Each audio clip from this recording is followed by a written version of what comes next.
کبھی ہم نے غور کیا صرف مسلمان ہی پر دنیا میں مصیبت کیوں؟ صرف مسلمان پر ہی ظلم کیوں؟ صرف مسلمان ہی کو قتل کیوں کیا جا رہا ہے؟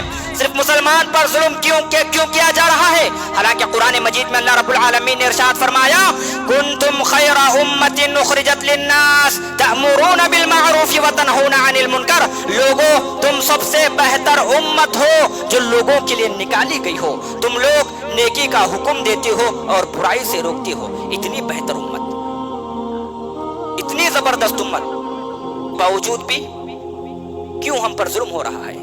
کیا دنیا میں صرف مسلم ہی ہیں، دوسرے مذاہب کے لوگ نہیں ہیں؟ کیوں عیسائیوں پر ظلم نہیں ہوتا؟ کیوں یہودیوں پر ظلم نہیں ہوتا؟ کیوں بدھسٹوں پر ظلم نہیں ہوتا؟ دیگر مختلف مذاہب پر ظلم ستم کے پہاڑ کیوں نہیں توڑے جاتے؟ کیوں صرف مسلمان ہی کو نشانہ ستم بنایا جا رہا ہے؟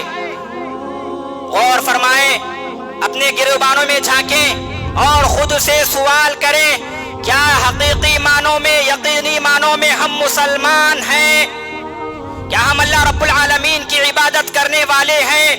کیا ہم رسول اللہ صلی اللہ علیہ وسلم کی اطاعت کرنے والے ہیں؟ کیا ہم اللہ رب العالمین کے احکامات سے روگردانی نہیں کر رہے؟ کیا ہمارے صفوں میں دنیا سے محبت پیدا نہیں ہوئی؟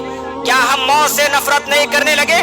جناب محمد رسول اللہ صلی اللہ علیہ وسلم نے ارشاد فرمایا تھا لوگوں ان قریب لوگ تم پر اس طرح ٹوٹ پڑیں گے جس طرح دسترخوان پر ٹوٹ پڑا جاتا ہے۔ صحابہ میں سے کسی نے کہا یا رسول اللہ کیا اس زمانے میں اس وقت ہماری تعداد کم ہوگی؟ جناب محمد رسول اللہ صلی اللہ علیہ وسلم نے ارشاد فرمایا بل انتم یومئذ کثیر، اے میرے صحابہ اس زمانے میں اس وقت تمہاری تعداد سب سے زیادہ ہوگی، لیکن اللہ رب العالمین تمہارے دلوں میں دشمنوں کا رعب، دبدبا، خوف، دہشت ڈال دے گا۔ آج پوری دنیا میں مسلمانوں کے دلوں میں غیر مسلموں کا رعب، دبدبا، خوف، دہشت پیدا ہو گئی ہے، اور جناب محمد رسول اللہ صلی اللہ علیہ وسلم نے فرمایا تھا تمہارے دلوں میں وہن ڈال دیا جائے گا۔ صحابہ میں سے کسی نے کہا مل مہن یا رسول اللہ، اے اللہ کے نبی وہن کسے کہتے ہیں؟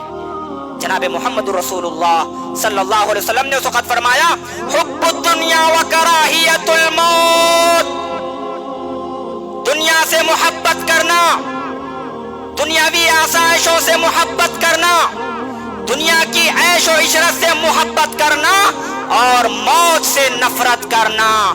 جب ایسی صورتحال پیدا ہو جائے تو پھر اقوام عالم ہم پر مسلط ہو جاتے ہیں، اللہ رب العالمین دوسروں کے ذریعے ہم پر عذاب مسلط کر دیتے ہیں۔